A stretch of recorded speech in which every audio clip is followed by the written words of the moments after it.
Call this one 200 years in the making, or I call it a reconciliation of the last 20 years and where we're at now. My intent, 200 years in the making. Give viable, popular political form to the growing resentment towards liberalism and its culture-breaking spirit. Anchored deep in the heritage and traditions, give tangible political expression to ideas held by many of my countrymen, things found to be complementary to our national character. Democracy, it has failed because it is a product of liberalism. To overcome the liberal idea, which for many is freedom personified, I wish to offer an alternative form of state, a movement, a revolution, something that offers opportunity for self-development but also instructs my fellow Americans in a form of discipline.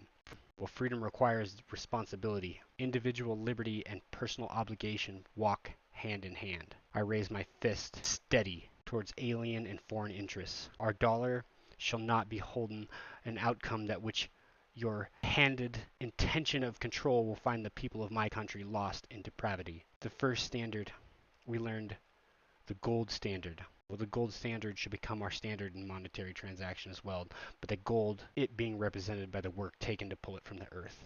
The physical reality of energy, time, and industriousness to further nurture our people, to protect our holy lands, the country for which our people have shed blood over and over for the last 200 plus years. We must revive our spirited craft of self-sufficiency. We shall do for ourselves first, trade only when the benefits are great enough, similar to the Spartans' economy of old. Income tax, if it must be, will be measured to the citizen's actual income, being the most socially just form of collecting tax. But say this, can we barter rather?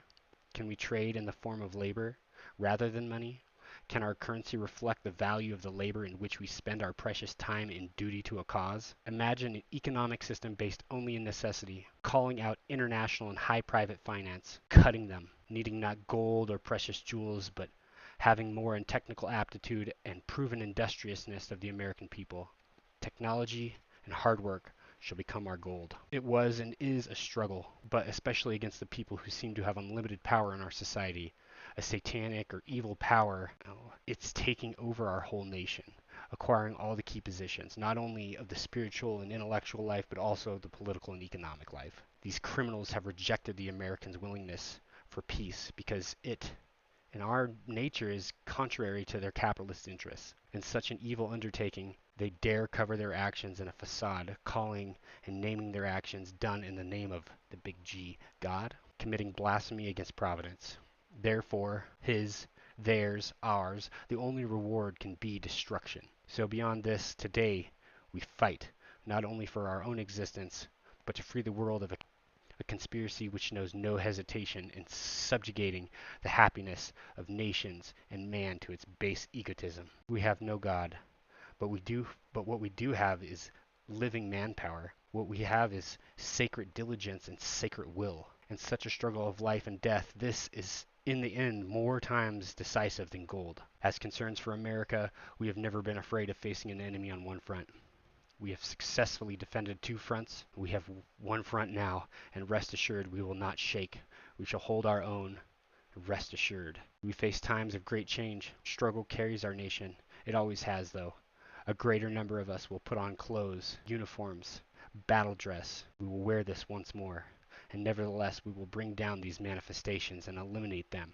And moreover, today, we have the power. Regrettably, not that one people for which I've interacted many times in my life, the publicists, the bankers, the media, the people who own that, the sacred secret cabal that's running the things behind the scenes.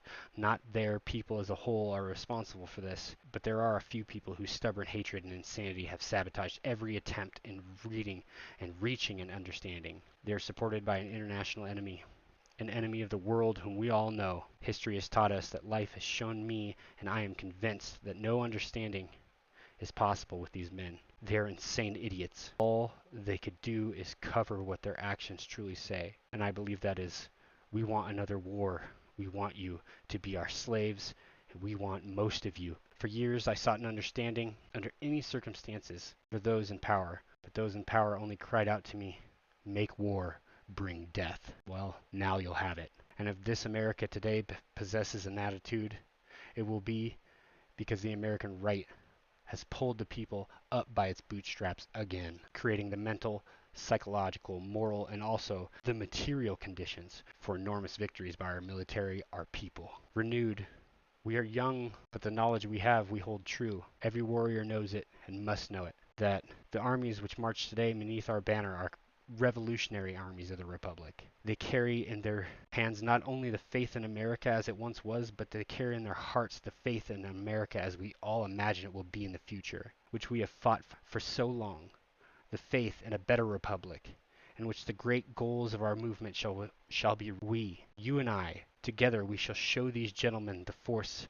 of a people, millions strong, united under one leadership, led by one will, forged together in one community. These are sacrifices hard for the individual, for the wife who may lose her husband and with him the dearest thing she possesses, and it is the same for the child who may lose the father, the mother who may lose her child, or the bride or the lover who might have to let go and go on her own, never to see them again. All of them, all of us will have to make great sacrifices. May every American realize that the sacrifice of these men is worth no less than the one another man may have to make in the future. The sacrifice of the woman bearing a child for this nation is equal to that of the man who defends this nation.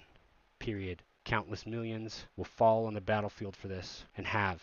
Our American people over our centuries, even millenniums, many have shed blood for it. The American, well, we will see this fight through to the end. We, the Americans, will have peace finally. I want a peace that allows it to work and which does not allow international weasels to agitate among other peoples against us. These are the vermin who make their fortunes through war. I have no reason to wage war for material considerations, because for us it's a sad enterprise. It robs us, the American people, and the whole community of so much time and manpower. I hold no stocks in the armament industry. I earn nothing in this fight. I would be happy if we called it quits and we could go back to work again, as I used to work for my life, my people. But these international war criminals are the same. The armaments industry's greatest black marketeers, they own factories, and they make the business. I have no desire to wage war, but if pushed on me, I will wage it to my last breath. When war is over, America will begin a great undertaking.